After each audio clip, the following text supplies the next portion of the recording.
যখন থেকে এই টিফিনটি বানিয়েছি তখন থেকেই আমি জেনে শুনে প্রতিদিন বেশি করেই ভাত রান্না করে রাখছি, যাতে প্রতিদিন আমার রাতে ভাত বেঁচে যায় আর আমি এই নাস্তাটি বা এই টিফিনটি তৈরি করতে পারি। এই টিফিনটি বাসি ভাত দিয়েই বানিয়েছি। এখন আমি এখানে প্রায় 1 কাপ পরিমাণে বাসি ভাত ফ্রিজে রেখে দিয়েছিলাম। সেই ভাতটা এখন আমি এরকম একটা বোলের মধ্যে নিয়ে নিলাম। এখন এই ভাতের মধ্যে আমি দিয়ে দেব 4 চামচ পরিমাণে সুজি। আপনারা চাইলে এখানে সুজির পরিবর্তে আটা বা ময়দাটাও ব্যবহার করতে পারেন। সেখানেও আটা বা ময়দা দিলে টেস্টটাও কিন্তু প্রায় একই আসে। এখানে আমি সুজিটা বাইন্ডিংয়ের জন্য দিয়ে দিচ্ছি। এখন এর মধ্যে আমি দিয়ে দিচ্ছি 1/2 কাপ পরিমাণে টক দই। এখন সব উপকরণগুলো কিন্তু আমি খুব ভালোভাবে এখানে একসাথে মিশিয়ে নিচ্ছি। সব উপকরণটা এখানে ভালোভাবে একসাথে মিশিয়ে নেওয়ার পরে এটাকে আমি এখন সাইডে রেখে দিচ্ছি। এখন এখানে আমি কিছু সবজি কেটে নেব। এখন এখানে আমি একটা পেঁয়াজ এরকম একদম কুচি কুচি করে চপ করে নিচ্ছি।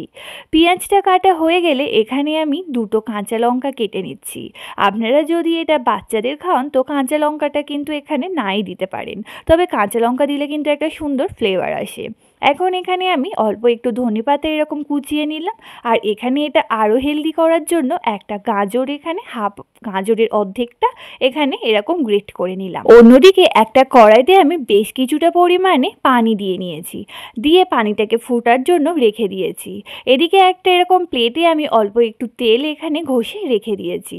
এখন যে ভাতটা আর সুজিটা ম্যাশ করে রেখেছিলাম তার মধ্যে এখানে কেটে রাখা সবজিগুলো অ্যাড করে দিলাম। আর দিয়ে দিচ্ছি অল্প একটু জিরে আর অল্প একটু কালো জিরে। এখানে এই কালো জিরেটা দেওয়ার জন্য কিন্তু একটা সুন্দর ফ্লেভার আসে। আর দিয়ে দিচ্ছি এখানে স্বাদ মতো লবণ। দিয়ে সবগুলো আবারও খুব ভালো করে এখন ম্যাশ করে নিচ্ছি বা মিশিয়ে নিচ্ছি।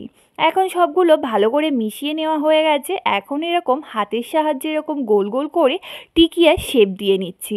আপনারা এখানে কিন্তু চাইলে আপনাদের মন পছন্দ মতো শেপ দিয়ে নিতে পারেন। আমি এখানে এরকম টিকিয়ার শেপ দিয়ে নিয়েছি। তো এইভাবে এখানে আমি সবগুলো একসাথে এরকম টিকিয়ার শেপ দেওয়া হয়ে গেছে।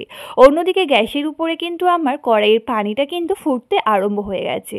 এখন এটা কড়াইয়ের মধ্যে দিয়ে প্রায় 5 থেকে 6 মিনিটের মতো কিন্তু এটা ভাপিয়ে নেব। ভাতটা কিন্তু অলরেডি রান্না এবং সুজিটাকে জাস্ট এখানে সিদ্ধ করার জন্য এটা ভাপিয়ে নিচ্ছি। ভাপিয়ে নেওয়ার পরে এটাকে আমি সাইডে রেখে দিচ্ছি এখন ঠান্ডা হওয়ার জন্য। অন্যদিকে গ্যাসের চুলায় একটা প্যানের মধ্যে একদম সামান্য পরিমাণে একটু তেল দিয়ে তাতে জিরে, কালো জিরে আর এখানে আমি সাদা সর্ষে দিয়েছি। আপনারা চাইলে এখানে কালো সর্ষেটাও ব্যবহার করতে পারেন। এখন তেলেতে সবগুলো ভালো করে একটু ভেজে নিয়ে তার উপরে আমি এই যেগুলো তৈরি করে রেখেছিলাম, ভাতের যে টিফিনটা তৈরি করে রেখেছিলাম সেটা দিয়ে দিলাম এবং উপর থেকে অল্প একটু ধনিয়া পাতা কুচি ছড়িয়ে দিলাম। দিয়ে সবগুলো খুব ভালো করে নেড়ে চেড়ে বেশ কিছুক্ষণ প্রায় 2 মিনিটের মতো এগুলো একটু ভেজে নিচ্ছি। নেওয়ার পরে এগুলো আমি এখানে সস আর শসা দিয়ে সার্ভ করেছি। এটা খেতে কিন্তু অসম্ভব মজাদার হয়।